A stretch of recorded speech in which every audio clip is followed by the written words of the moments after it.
Hey, this is Kevin Landrigan at NashuaTelegraph.com. Well, so much for the dying New Hampshire presidential primary. Certainly, as we've seen in the last several weeks, potential Republican candidates for president in 2016 can't wait to get up here.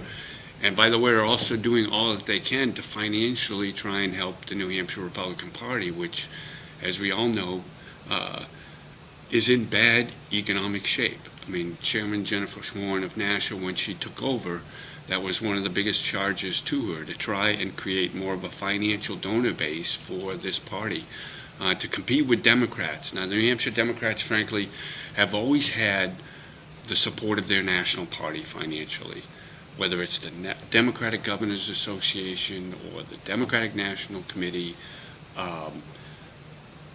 They've often stepped up to essentially bankroll the Democrats at state party level. Republicans, years and years ago, really pulled out of those kind of major subsidies to state parties. So the New Hampshire Republican Party has to have its own donor base and its own ability to raise money. Well, Jennifer Warren certainly found it with these potential Republican presidential candidates. We had Rand Paul come up here, headlined a fundraiser, their most successful event so far.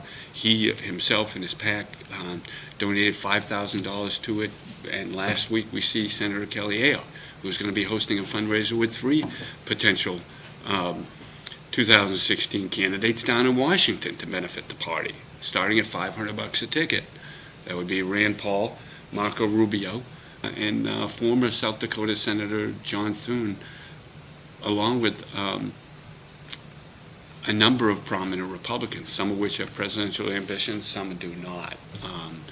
This really reveals, as I say, the challenge the state party has on the GOP side to raise money, and the fact that it really falls to Kelly Ayotte to be the rainmaker, as someone who is the only major Republican office holder, and who in 2010 won very impressively and was able to raise pretty significant money for a new face in the New Hampshire Republican Party.